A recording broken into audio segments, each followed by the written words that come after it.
नमस्कार मंडळी, सगळ्यात आधी सर्वांना श्री स्वामी समर्थ.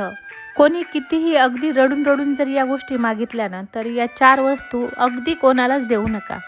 तर मंडळी, काही वस्तू अशा असतात की ज्याच्याशी आपले भाग्य, आपले नशीब हे जोडलेले असते आणि म्हणून अशा वस्तू या आपल्या स्वतःच्या मालकीच्या असतात.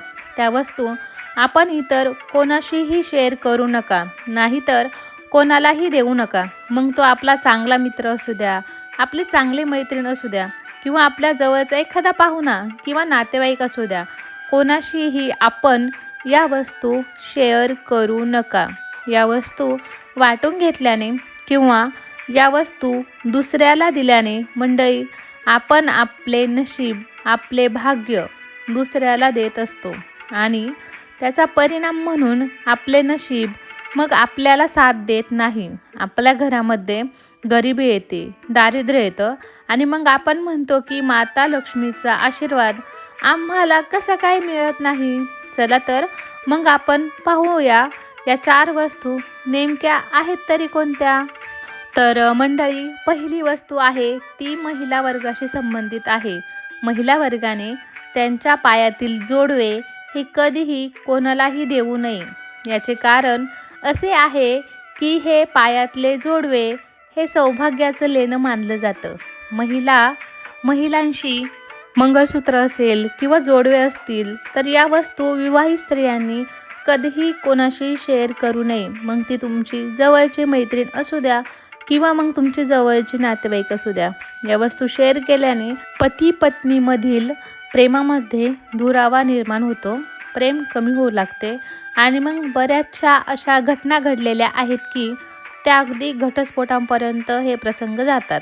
ज्या ठिकाणी पती पत्नीमध्ये सौख्य नसते, प्रेम नसते, अशा घरांमध्ये सतत वादविवाद होत राहतात आणि मग ज्या ठिकाणी वादविवाद असतात, अशांती असते, अशा ठिकाणी माता लक्ष्मी राहणं पसंत करत नाही.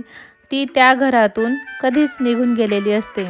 तर मंडळी, दुसरी गोष्ट आहे ती म्हणजे अत्यंत महत्त्वाची आहे की आपल्या घरामध्ये जर लहान मुलं असतील तर बऱ्याचदा असं होतं की आपण आपल्या मुलांनी वापरलेले कपडे, म्हणजे असे कपडे की आता ते त्यांना फिट बसत नाही आहेत किंवा त्यांना आता बसतच नाही आहेत, असे कपडे हे दान म्हणून गरिबांना दिले जातात.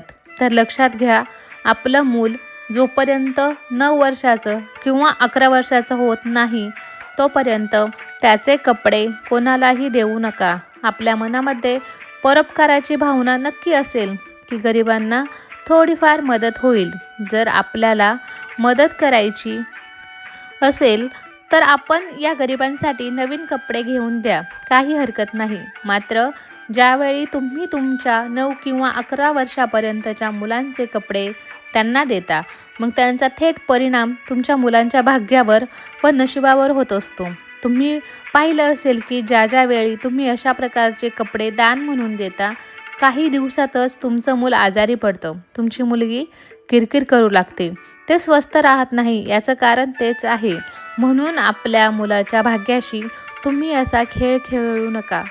पुढची अत्यंत महत्त्वाची गोष्ट आहे, आपण आपल्या घरामध्ये जो झाडू वापरतो तो आपण चुकूनही कोणालाही थोड्या वेळासाठी सुद्धा देऊ नका. बऱ्याचदा असं होतं की शेजारी किंवा आपले जे इतर लोक असतात की ते आपल्या घरातील झाडू मागतात, म्हणजे थोड्या वेळासाठी. तर लक्षात घ्या, झाडू हा लक्ष्मी स्वरूप आहे, म्हणजे झाडूमध्ये प्रत्यक्ष माता लक्ष्मीचा वास असतो. तुम्ही पाहिलं असेल की भारतीय धर्म परंपरेमध्ये बरेचसे असे सण आहेत की त्यावेळी आपण या झाडूची पूजा करतो. त्याचं कारण तेच आहे की झाडूमध्ये प्रत्यक्ष माता लक्ष्मीचं वास्तव्य असतं. असा जर झाडू आपण इतरांना दिला तर लक्षात घ्या, तुम्ही तुमच्या घरातील लक्ष्मी ही इतरांबरोबर वाटून घेत आहात आणि मग पुढे जाऊन तुमच्या घरामध्ये गरिबी आणि दारिद्र्य निर्माण झाले तर त्यासाठी केवळ तुम्ही जबाबदार असता. तुम्हाला जर झाडू वगैरे दान द्यायचा असेल तर लक्षात घ्या, तो आपण मंदिरामध्ये दान द्यायचा असतो. कोणत्याही दिवशी, एखाद्या शुभ दिवशी जर तुम्ही मंदिरामध्ये ते दान म्हणून देऊ शकता तर दान शक्यतो पहाटे करावे, सूर्योदयापूर्वी, की जे कोणालाही समजू नये. तर असे झाडूचे गुप्त दान केल्याने खूप शुभ फळ मिळतात. आपल्या घरामध्ये माता लक्ष्मीचे वास्तव्य निर्माण होते. हे झाडूचे दान करणारे ते नवीन आहेत याची काळजी घ्या. आणि मंडळी, पुढची गोष्ट आहे पैसे. पैसे उधार देत असताना तुम्ही ते कधीही मंगळवारच्या दिवशी देऊ नका, कारण मंगळवारी दिलेले पैसे परत येण्याची सुद्राम शक्यता अजिबात नसते.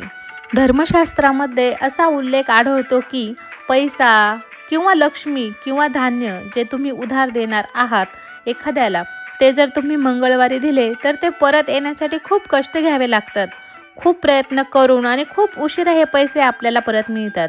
आणि म्हणून मंगळवारी पैसे कधीही कोणालाही उसने देऊ नका, उधार देऊ नका. पुढची जी गोष्ट आहे ती म्हणजे तुम्ही दुसऱ्याला कपडे दान म्हणून देता, तेव्हा हे कपडे साफसुथरे करून म्हणजे अगदी स्वच्छ धुवून ते कपडे आपण दान म्हणून द्यायला हवेत.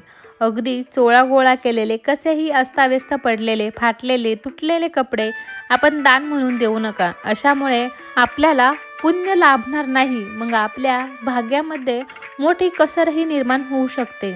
आपला ज्या चपला असतील किंवा बुटं असतील ते पण कधीही कोणालाही दान देऊ नये. जुन्या चपला बुटंसुद्धा देऊ नये. आणि त्याचबरोबर नवीन विकत घेऊन म्हणजे गिफ्ट म्हणून या चपला किंवा बुटं आपण अजिबात देऊ नका. लक्षात ठेवा, चपला किंवा मोठ्या वस्तू कधीही दान म्हणून द्यायच्या नसतात. आणि मग अशा काही लहान सहान गोष्टी आहेत, जसे की आपल्या डोक्यावरची टोपी. तर बरेच जण ही डोक्यावरची टोपीसुद्धा एकमेकांबरोबर शेअर करत असतात. आपल्या कपाळावर आपले भाग्य लिहिलेले असते, त्यामुळे अशी टोपी कोणाबरोबरही शेअर करू नका. तर मंडळी, तुम्हाला आजचा आपला व्हिडिओ माहितीपूर्ण वाटला असेल तर एक व्हिडिओला लाईक करा, नवीन असल्यास चॅनलला सबस्क्राईब करा आणि आपल्या मित्रमंडळींसोबत नक्की व्हिडिओ शेअर करा. धन्यवाद. पुन्हा एकदा श्री स्वामी समर्थ.